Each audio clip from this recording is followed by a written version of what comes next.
النهاردة بقى عملنا مع بعض الوافل بطريقة حلوة جدا، والتسوية كانت في الاير فراير كانت مردية جدا.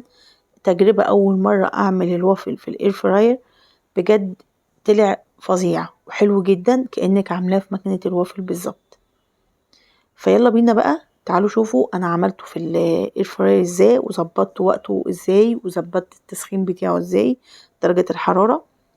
ولو عندك الاير فراير استخداماتها كتير جدا وليها حاجات كتير جدا غير الحاجات اللي هي مدونة عليها، لا هي ليها استخدامات تانية كتير قوي. لو انت عندك الاير فراير في البيت فانت عندك كنز والله. تعالي بقى كملي الفيديو وشوفي بقى الوافل عملته ازاي في الاير فراير بطريقة سهلة وبسيطة، واعتمدي المقادير عشان بتطلع الوافل بالطريقة دي حلو جدا. يلا بينا بقى، لو اول مرة بتشوفيني اشتركي في القناة وفعلي زر الجرس على الكل، وتعالي شوفي بقى الوافل في الاير فراير اتعمل ازاي. اول حاجه انا عندي القالب ده، بس عندي بقى طبعا انا جايباه كده كنت بدخله على صينيه في الفرن، فطبعا الاير فراير مش هيخش فيها كده هو بالطول. لو كانت الاير فراير اللي هي اللي زي البوتاجاز تمام، اللي زي فرن البوتاجاز كانت ماشي تمام هتخش فيها، انما دي كده مش هتخش فيها علشان الحجم كبير. فهقصها كده من النص بقى وهحطها في الاير فراير لما تتقص، مفيش مشكله. حتى بعد كده لو هستخدمها في الفرن عادي، ما في اصلا اتنين بيتباعوا بس. وهجيب كمان منه بقى المدور اللي هو القوالب المدورة، علشان بعد كده اعمل فيها كمان في الاير فراير اللي هو المدور. فهقصها كده بقى من النص علشان ان انا اظبطها على مقاس الاير فراير عندي. ظبطنا القالب بتاعنا على الدرج بتاع القلاية، وهنبدأ بقى في المقادير بتاعتنا. امشي على المقادير مظبوط عشان يطلع معاكي الوافل كويس. اول حاجة هنجيب بيضتين بدرجة حرارة المطبخ، تمام. هنحط على البيضتين دول معلقتين سكر، بس معلقتين سكر، ما تكتريش عن كده عشان ما يتحرقش معاكي ولونه يغمق وهو لسه ما استويش. معلقتين سكر عليهم بيضتين، عليهم نص كوبايه زيت، عليهم معلقه فانيليا صغيره، وهنضرب بالمضرب كويس جدا لحد ما كل المكونات دي تتظبط كده مع بعضها وتندمج مع بعضها تمكس كويس. وبعدين هنضيف بعد كده كوبايه ميه ونص كوبايه لبن. يبقى بعد البيض والفانيليا والسكر والزيت هنضيف كوباية مية ونص كوباية لبن. كوباية المية مع اللبن هتديكي فيه زي قرمشة كده حلوة، تمام. بعد كده بعد ما ضفنا المية واللبن هننزل بكوبايتين دقيق اللي هو اللي انت بتعملي بيه كيك. وبعدين هننزل بتلت كوباية نشا اللي هي 3 معالق نشا. وهننزل بمعلقة بيكنج صودا، معلقة صغيرة خالص بيكنج صودا، تمام. وهننزل بمعلقة بيكنج باودر وذرة ملح، وهنقلب كل دول مع بعض لحد ما الخليط كله يتمكس كله مع بعضه، يعني يدخل كله كده في بعضه وتبقى عاملة زي خليط الكيك، بس هي بتبقى اخف من خليط الكيك شوية. هتشوفوا معايا بعد ما ادمج كده كل المكونات مع بعضها. ما تنسوش 3 معالق النشا بتفرق جدا جدا في عجينة الوافل. 3 معالق يعني تلت كوباية، ونص كوباية زيت، وكوباية المية، ونص كوباية اللبن. الحاجات دي مهمة جدا تلتزموا بيها عشان تطلع عجينة الوافل كويسة. وكوبايتين الدقيق. هقلب بقى كده كويس لحد ما يندمجوا كده مع بعض ويدخلوا كده كلهم مع بعض.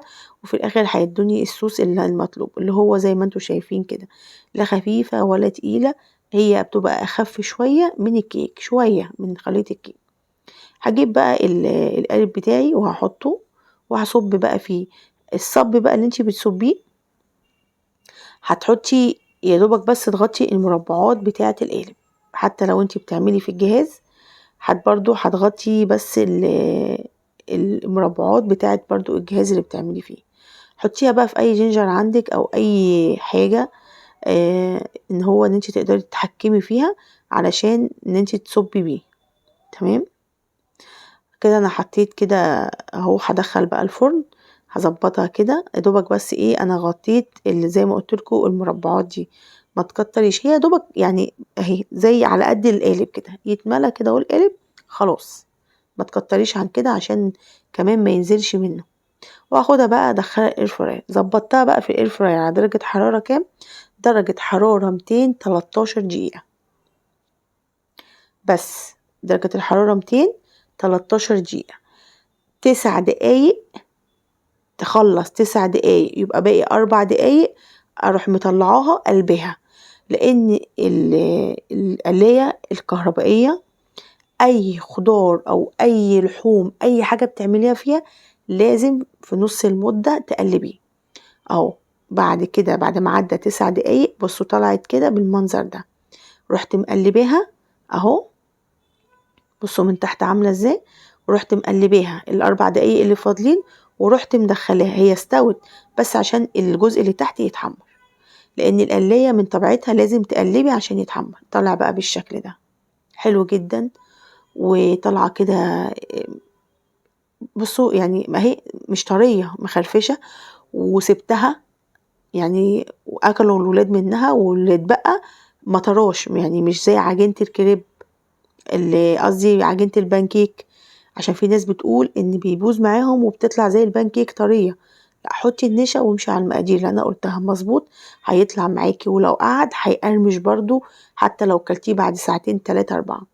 بالنسبة بقى للعجينة بتاعته، لو اتفضلت معاكي وانتي مش قادرة تكملي فعادي ممكن تحطيها في التلاجة، بتقعد معاكي يومين 3 في التلاجة، مش اكتر من كده. تقدري ان انتي تعملي منها لو عايزة تعملي منها كل يوم. كوبايتين دول طلعولي 11 واحدة من الوافل، زي ما انتوا شايفين كده طلع والله مرضي جدا وحلو جدا. حطي عليه الصوصات اللي انتي عايزاها من فوق وقدميه لولادك. الاتنين دول كده مع بعض بيبيعوا بره ب60 جنيه، الاتنين الوافل كده دول مع بعض بيتباعوا بره ب60 جنيه. فانتي من الكوبايتين دي عملتي 11 واحدة، حلو جدا ومقرمش وطالع طعمه تحفة بجد.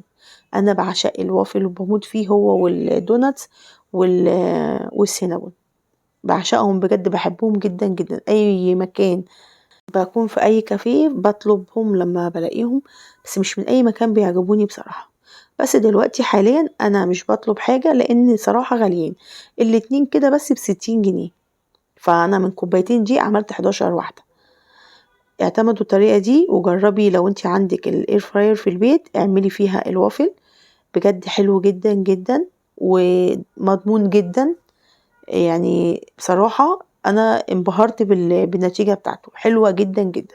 اتمنى الفيديو يكون عجبكم، وان شاء الله اللي عندها الاير فراير تجربه، واللي ما عندهاش هاتي القوالب دي واعمليه في الفرن على درجة حرارة 180، الرف اللي في النص بياخد 10 دقايق بالظبط. جربيه، العجينة بتاعته هي اللي بتنجح الوافل، وان شاء الله يطلع معاكي كويس. اشوفكم بقى ان شاء الله في فيديو جديد. لو عجبك الفيديو ما تنسيش تشتركي في القناة وتعملي لايك للفيديو. السلام عليكم.